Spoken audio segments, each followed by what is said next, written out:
Vamos aí para mais um dia repleto de alegrias, que Deus esteja no controle e que realmente a gente possa transmitir bons fluidos, bons pensamentos e dar continuidade à nossa temática de legislação trabalhista e previdenciária. E começando sempre com a frase do Voltaire.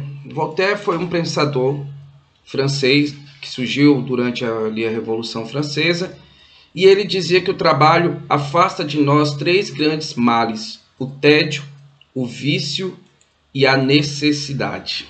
É assim que Voltaire falava, né? E nessa temática a gente vai discutir um pouco mais do que seria realmente trabalho, né? E o que nós precisamos entender sobre trabalho. Primeiro ponto, nós fizemos uma discussão histórica de como que realmente o trabalho deve ser exercido, como que nós temos que executar o trabalho, como o trabalho surgiu diante dessa sociedade e se normatizou, se sistematizou dentro desse contexto. O trabalho, na verdade, ele sempre realmente é uma ferramenta que ela serve para garantir o sustento do cidadão, mas também para gerar, né, rendas e a sobrevivência da sociedade. A regulamentação do trabalho, todavia, ela de fato não foi tão simples assim. Ela realmente teve desafios que nós temos que trazer à tona. E o primeiro ponto que nós vamos fazer nesse encontro é tentar distinguir um pouco o que é trabalho e o que é emprego. É interessante porque a gente faz essa questão. Isso já é uma temática que a gente insere e coloca, não é isso? Né? Em resposta à aula número 4, ali, aquela questão sobre o contrato de trabalho.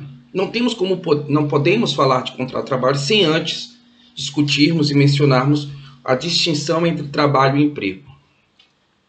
A figura do trabalho é toda aquela ação que o sujeito faz que realmente implica um esforço, implica uma realização, implica algum resultado.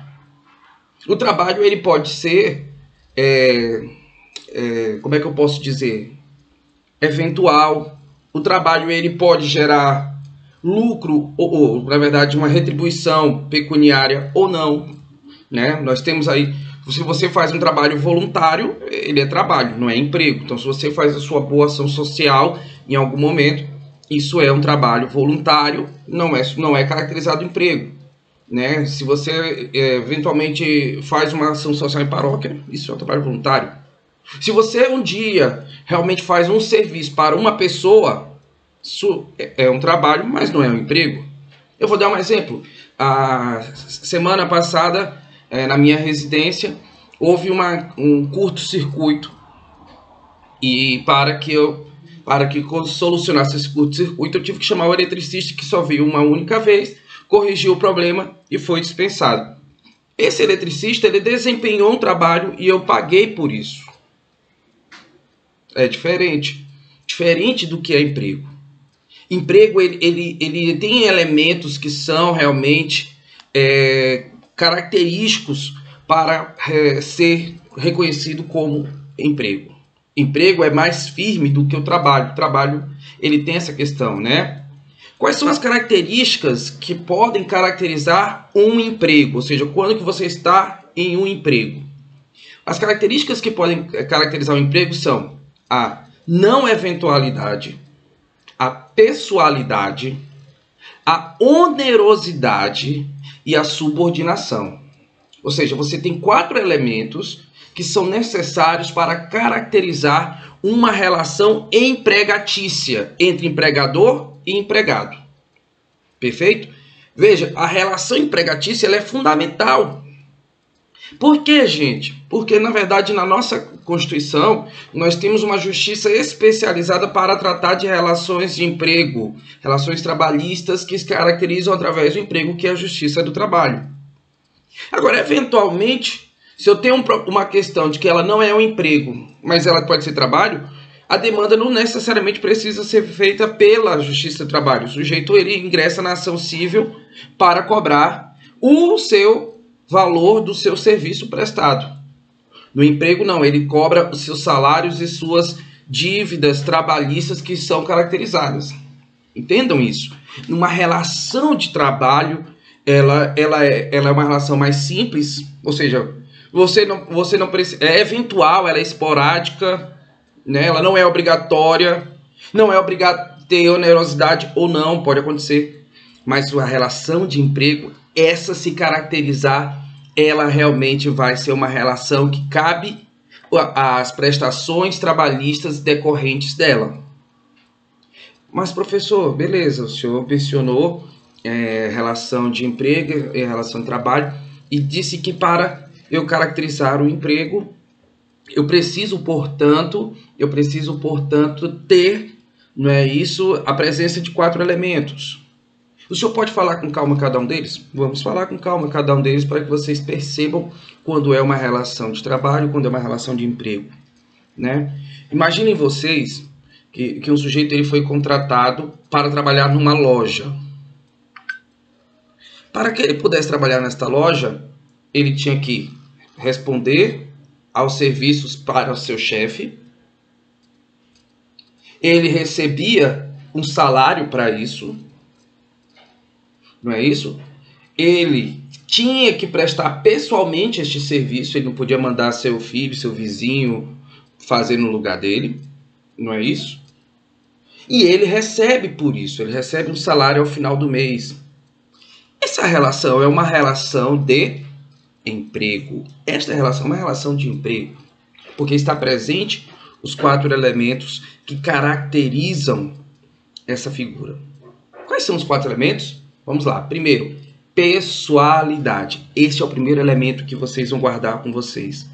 A pessoalidade significa que somente você desempenha aquele serviço lá. Você não pode ser substituído por outra pessoa. Então, essa relação é uma relação de emprego, ela tem que ter pessoalidade. Então, quando o empregado ele vai trabalhar para o sujeito, é ele que tem que trabalhar, né? Ele não pode mandar um terceiro ou outra pessoa. É ele que tem que trabalhar, porque o contrato realizado é entre ele e o seu empregador. Então, é ele que tem que fazer.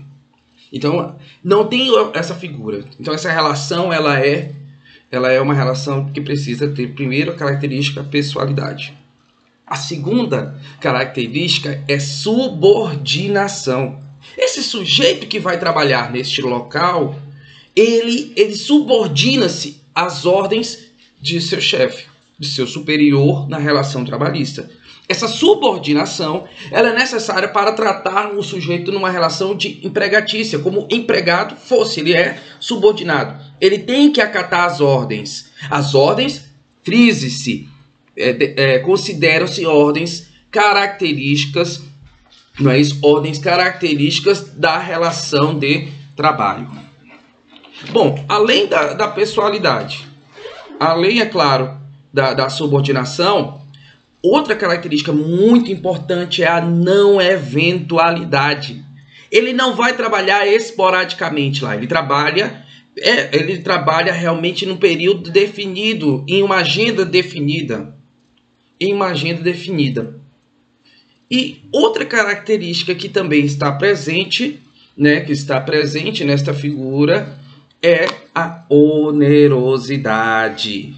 Ele recebe por isso. Ele recebe um pagamento, uma prestação por conta do seu trabalho empregatício desempenhado. Ah, professor, tudo bem, eu entendo agora, mas tem algumas relações que são feitas na sociedade e essas relações, elas não são necessariamente relações empregatícias. Existe um trabalho, mas não tem um emprego formalizado.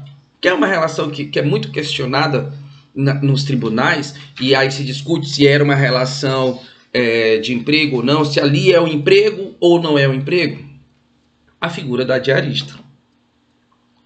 Porque olha só, se você contrata a pessoa para trabalhar na sua casa, prestando uma diária ou 2, né, não pode passar disso, 1 ou 2 vezes por semana, olha só, vamos ver se ela preenche os elementos trabalhistas que eu acabei de mencionar, os elementos de emprego. Pessoalidade. Quem vem fazer ela não é uma pessoa dela, uma amiga dela, uma vizinha dela, a filha dela, é ela que vem fazer a diária. Então, o primeiro elemento Dali, um elemento do emprego ela já caracterizou. Onerosidade. Ela recebe para fazer a diária. O pagamento dela, do que ela faz, ela recebe. Terceiro elemento, subordinação. A diarista, quando vai trabalhar na sua casa prestando serviço, ela subordina-se às suas ordens. Eu quero que limpe isso, eu quero que faça aquilo. Tudo decorrente da relação. Caramba, de 3 elementos já caracterizou. Agora tem a não eventualidade. Ela caracteriza de trabalhar frequentemente?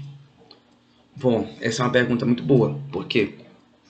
Porque às vezes ela vem para trabalhar para você em um dia fixo, determinado, que é na sexta-feira. Porém, isso ainda é eventual, porque ela pode, talvez, se ela não conseguir vir na sexta, ela vai trabalhar no sábado, ou ela vai trabalhar na quinta, né? Então, às vezes, acontece de que este elemento que eu acabei de mencionar, ele não caracteriza pela ausência dele, por ele não estar muito claro, ele não caracteriza que essa relação da diarista é uma relação de emprego. Não é um trabalho, mas não é uma relação de emprego. Mas aí você fala, poxa, professor, beleza, mas e se ela trabalhar 2 vezes por semana? Olha, se ela trabalha 2 vezes por semana, os tribunais ainda entendem que esse elemento que faltou, a não eventualidade, né? Eu peço que vocês se recorram à apostila, não é isso? Esse elemento que faltou, a não eventualidade, esse elemento não se caracteriza. Agora, se ela vier 3 vezes por semana, aí está caracterizada a relação trabalhista. Se ela vier toda segunda, quarta e sexta, e tem que ser esses dias fixos, determinados, a relação trabalhista, ela deixou de existir e passou a ter algo muito mais forte, que é uma relação empregatícia. Olha, quando surge a figura da relação empregatícia, quando a pessoa fica empregada, ela tem consequências diferentes. Lembra quando eu falei do exemplo do eletricista? O eletricista veio, consertou aqui, acabou. Ele deu, eu paguei para ele, tem o recibo do serviço prestado, acabou a relação, acabou o meu problema. Eu não converso mais com ele, eu não tenho mais contato com ele, ele não vem mais aqui, não me interessa mais nada dessa situação. Agora, se eu tivesse uma secretária do lar, e a relação dela, como é que a caracteriza? Caracteriza. Eu tenho que assinar um contrato de trabalho com ela, a carteira tem que ser assinada, ela tem direito a salário, ela tem direito a um descanso semanal remunerado. Ao completar 12 meses, ela tem direito a férias, ela tem direito a receber fundo de garantia por tempo de serviço, ela tem direito a contribuição previdenciária, que aí neste caso, eu e ela pagamos, eu pago uma parte, ela paga outra parte para a contribuição previdenciária dela. Olha só como é que acontece. Olha a diferença que existe neste caso. Veja, a relação de emprego ela é muito mais, como eu posso dizer, ela é complexa e ela é muito mais estreita. Ela implica muito mais gastos e envolvimentos quanto a isso. Perfeito? Vocês conseguiram perceber isso? Eu quero que vocês pensem e me dê exemplos do que é uma relação de trabalho e me dê exemplos de uma relação de emprego. Tudo bem? Vamos parando esse vídeo por aqui para evitar que realmente ele dê uma sobrecarga e não consiga ser postado no YouTube. Tudo bem? Vamos fazer o próximo e eu gostaria que vocês me respondessem isso. Tudo bem? Bom dia, que Deus abençoe vocês. Até mais.